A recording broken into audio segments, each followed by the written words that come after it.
falamos, portanto, da sustentabilidade, algo que nos preocupa e que com certeza você ouve muito falar e discute sobre esse tema é a questão do aquecimento global.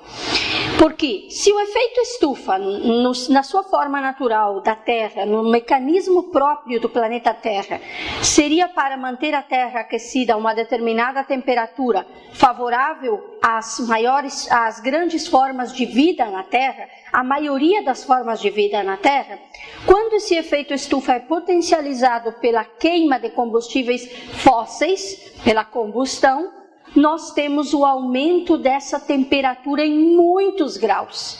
E esse aumento da temperatura, esse aumento dos gases, esse aumento excessivo dos gases de efeito estufa, vai causar o aquecimento global. Porque esses gases, eles formam como que um cobertor que fica sobre o planeta Terra, sobre a Terra, e esse cobertor aquece o planeta de tal forma que hoje se fala em várias consequências do aquecimento global, porque não permite a saída da radiação solar, ou seja, toda aquela ênfase da radiação solar fica na Terra, incide sobre a Terra, sobre os seres humanos, sobre os vegetais e as formas de vida. E além disso, esse aquecimento, hoje nós falamos muito, pode causar, inclusive está causando em muitas partes do mundo, o derretimento das calotas polares.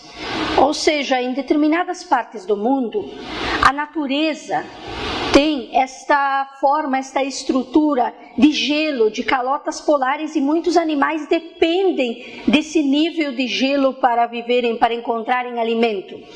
E a partir do momento em que essas calotas polares derretem, não apenas os animais devem mudar a sua rota de migração, mudar a sua rota para conseguir alimento, mas também nós temos o aumento do nível dos oceanos, o aumento do nível dos mares.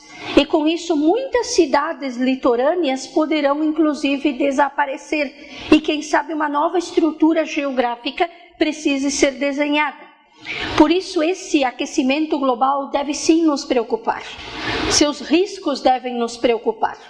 E se diz, muitos pesquisadores afirmam que o século XX teria sido o século mais quente que nós enfrentamos no mundo. E você já deve muito ter ouvido falar que o calor, que os raios ultravioletas estão cada vez maiores, incidindo cada vez mais sobre a Terra, por isso os cuidados para com a saúde humana, justamente por isso. Mas qual é, segundo os pesquisadores, a causa maior do efeito estufa e do aquecimento global no Brasil? Uma coisa muito simples e que poderia muito bem ser mudada: a derrubada de florestas e a queima dessas florestas, indiscriminadamente. Significa que, quando derrubamos as florestas, estamos comprometendo não só a fotossíntese, a produção de oxigênio, um ambiente mais favorável à vida, mas estamos ao mesmo tempo produzindo gases de efeito estufa, com essa combustão, com essa queima das florestas, e tudo isso vai incidir sem dúvida nenhuma no aquecimento global. Mas nós falamos no planeta Terra de alguns ciclos que acontecem. Por exemplo, nós temos os ciclos biogeoquímicos. Vamos compreender a palavra em sua estrutura. Bio vem de vida. Geo vem de Gaia, terra. Portanto, ciclos biogeoquímicos são aqueles ciclos dos elementos que fazem parte de organismos vivos. Esses elementos fazem o seu ciclo saindo dos organismos vivos, passando pela Terra, por isso ciclos biogeoquímicos, porque são ciclos químicos que acontecem. Vamos utilizar um exemplo ou alguns exemplos para entendermos um pouco esses ciclos biogeoquímicos. Um dos exemplos de ciclo é o ciclo da água, por exemplo. Nós temos vários ciclos, da água, do oxigênio, do carbono, do nitrogênio. O ciclo da água, ele acontece de forma muito simples. Por exemplo, nós podemos falar do ciclo curto da água, que é aquele ciclo em que a água evapora dos rios, lagos, mares, enfim, e essa evaporação faz com que esta água forme nuvens, e dessas nuvens se condensam e voltam à Terra em forma de chuva, em forma de neve. Nós podemos falar ainda do ciclo do oxigênio, que se realiza principalmente porque, através da radiação solar que incide sobre as plantas, sobre os vegetais, as folhas verdes clorofiladas, e a água que alimenta estas folhas, que alimenta estes vegetais, ocorre a chamada fotossíntese. E essa fotossíntese, ela faz como que um ciclo de energia, porque ela não só beneficia o próprio vegetal, mas esse ciclo chega até a vida na Terra, a vida do próprio ser humano. Ciclo do oxigênio, produzido através da fotossíntese. Mas através da respiração e da combustão, nós consumimos também oxigênio. E o mais grave é perceber que nessa combustão é fabricado o gás, que é, digamos assim, o gás mais perigoso para o efeito estufa e o aquecimento global, que é o CO2, o chamado CO2.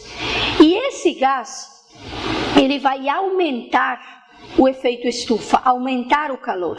Por isso, esse ciclo da combustão, esse ciclo do CO2, nós precisamos cuidar, porque justamente vai afetar o que nós estamos falando sobre a sustentabilidade. Portanto, são os ciclos biogeoquímicos. Falamos ainda do fluxo de energia. O fluxo de energia é justamente esse fluxo que acontece produzindo até mesmo nutrientes para os organismos. E uma das principais formas em que esse fluxo de energia acontece é até mesmo o fluxo através da fotossíntese, por exemplo, o fluxo que acontece nos organismos vivos, produzindo energia para que esses organismos possam se desenvolver. Inclusive, o próprio ser humano realiza esse fluxo de energia para que possa viver, para que possa crescer e se desenvolver. Mas é importante perceber que tudo isso vai acontecer e acontecer de maneira equilibrada se o ecossistema for preservado. Portanto, é um dever preservar os ecossistemas em primeiro lugar. Outra questão importante é que nós sabemos, todo ser humano sabe, se fala muito sobre isso, as mídias trazem à tona o tempo todo sobre a sustentabilidade. Todos nós sabemos que é importante um ambiente sustentável e que sem ele a nossa vida fica comprometida. Todos nós sabemos que o planeta Terra é o habitat do ser humano, que a vida humana será comprometida. Mas a avaliação ecossistêmica do milênio mostrou que, apesar de nós sabermos de tudo isso, o ambiente, o planeta Terra está ameaçado. Apesar disso, nós não tomamos iniciativas para que tudo isso se transforme. E um dos principais motivos pelos quais nós não tomamos essas iniciativas é a questão de acreditar que os recursos naturais são gratuitos e ilimitados.